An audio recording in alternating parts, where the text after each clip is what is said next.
Hi, welcome to Druid Talks. Have you ever wondered about the four masters, the four Druid poets who are featured in the book of the Takings of Ireland, which mentions these poets along these lines? The Tuatha De Danann were in the northern islands of the world, studying occult lore and sorcery and the druidic arts and witchcraft and magical skill until they surpassed all of the sages in the pagan arts. They studied occult lore, great knowledge, diabolical arts in the cities of Phalios, Gorios, Murios, and Findios. From Phalios was brought the Stone of Fall, which was located in Tara. It cried out beneath every king that would take Ireland. From Gorios was brought the spear which Lu had. No battle was ever sustained against it, or against the man who held it in his hand. From Findios was brought the sword of Nuada, and no one ever escaped it. And from it, once it was drawn from its deadly sheath, and no one could resist it. And from Murios was brought the Dagda's cauldron, and no company ever went away from it unsatisfied. And these were the four wizards of these four cities. Morfessa was in Phalios, Ezra was in Gorios, Wiskias was in Findios, and Simias was in Murios. And those are the four poets from whom the Tuatha De Danann learned occult lore and secret knowledge. And so this about sums it. And so what we'll be doing is I'm going to put up some graphs and photos with comments, and this way we're going to get to have a better look into all of this.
So when you look into this a bit closer, you notice that, of course, it does have a certain resemblance to the four evangelists, you know, who are the keepers of the four books of the scriptures.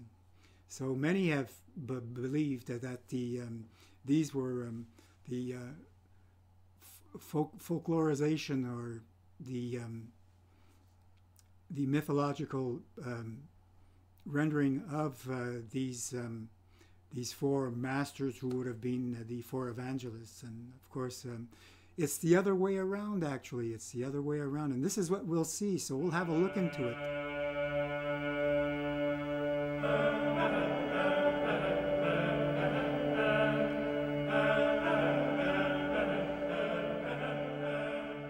So without further ado, let's have a look into this.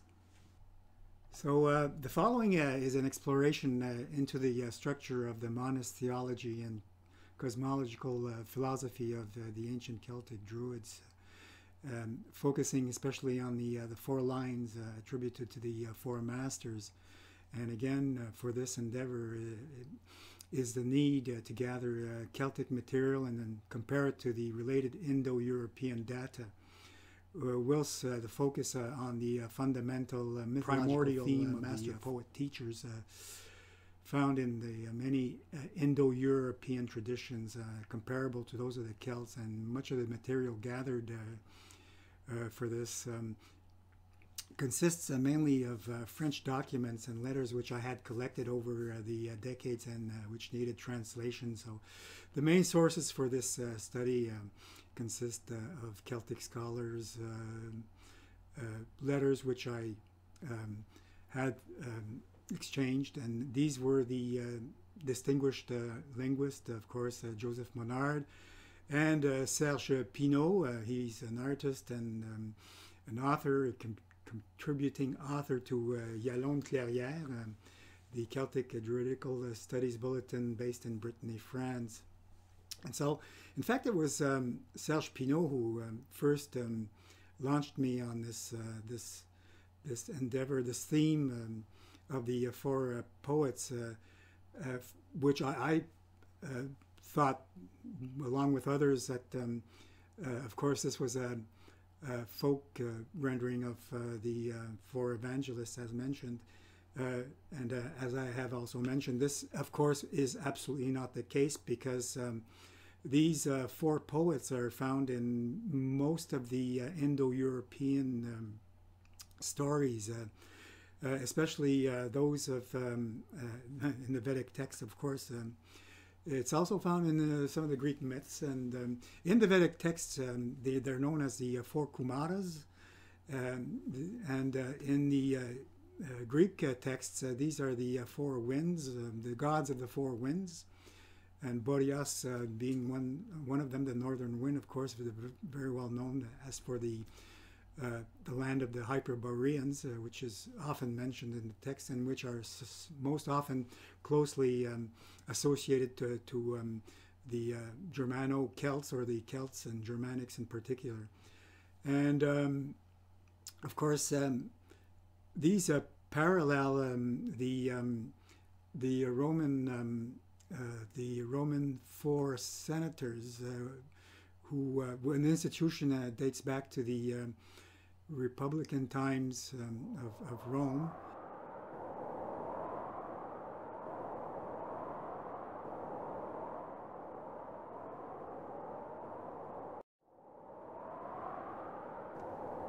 Of course, this probably was from an older myth that the Romans had carried on.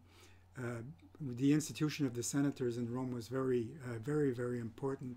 And what's interesting here is in the Vedic text, when you look at the Kumaras, you have Sanat Kumara, and all these names, these Sanskrit names, are very closely related to the notion of seniors and senators, and people who overlooked religion in the old ancient way, in the old ancient sense of it. So these Four Druid-Masters, which they don't pop often in the mythology. In fact, it's only in the takings of Ireland that we do encounter them. They don't reappear elsewhere as primordial Druids, but this in itself is quite interesting, in that it just proves the high antiquity of this theme, which goes way back in the Proto-Celtic times. And so this is in the Irish texts, the motif is quite well defined, and so it isn't difficult to really compare them afterwards with the Vedic or Greek material. And so, in that sense, everything fits in quite nicely. It fits in quite nicely, and so there is no great contradiction. The four winds, who are also in the Vedic texts called the howlers, the Rudras, and of course we find this same notion, the same idea of the four winds with the Greeks, and then you have In the French folklore, which was handed down all the way to the Acadians and the French Canadians, in these Gaelic folk tales, you have the Quatre Hurlots, who are the four winds, and hurlot in French it means howler, just like with the Vedic Sanskrit definition.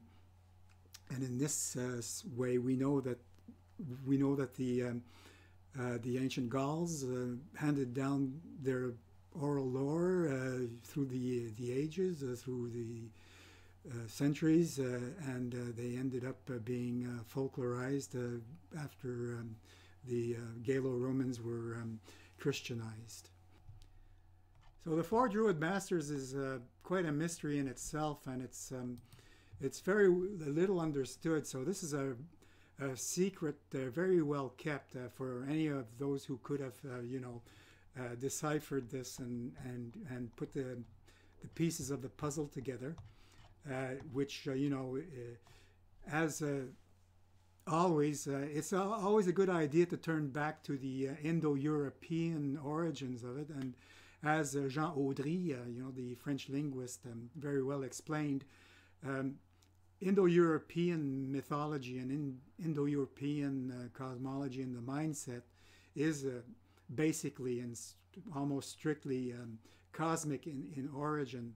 And so when you look into the four cities, the four fabled cities, the way to go is to really look at the stars and the constellations. And what better example than from, let's say, Gaelic or Celtic numismatics, the coinage.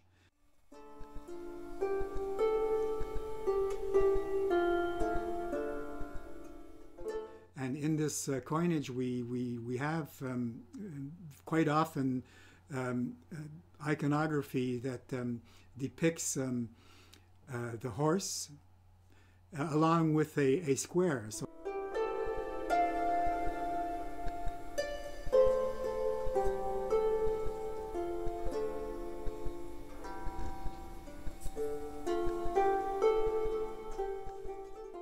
here you have Pegasus Square, and the square is often illustrated showing circles, 4 circles at each corner.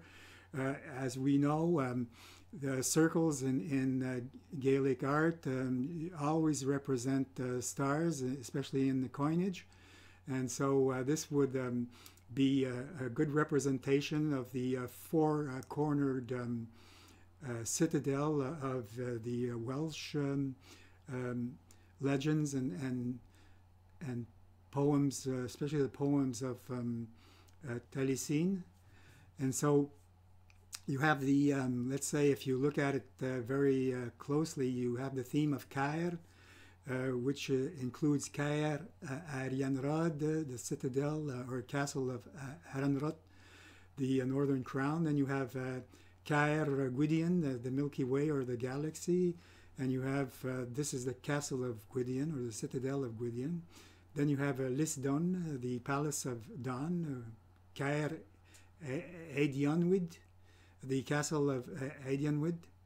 And then you have Caer Sidi, the castle of Sidi, the castle of the Sidhe, maybe, and is more than just an educated guess if we then say, let's say, Caer Pedrivan, which is in the Yellow Book of Leican.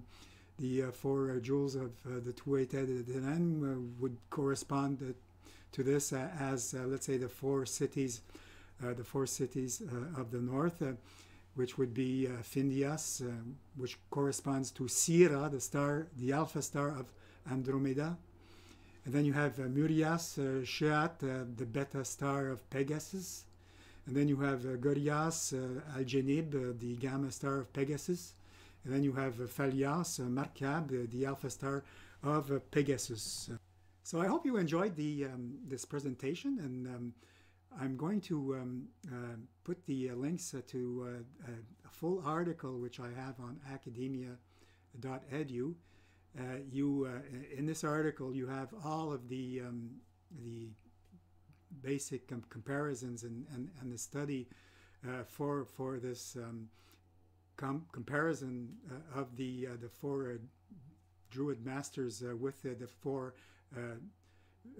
Puranic Kumaras, or from the Bhagavad Gita also. And you have also many of the other texts which very well compare to the one I have read you, the Irish text, and so from the other traditions, especially the Gaelic French ones, and so this can help you better understand the idea of the Four Druid-Masters. Okay, so we'll see you later. Thanks.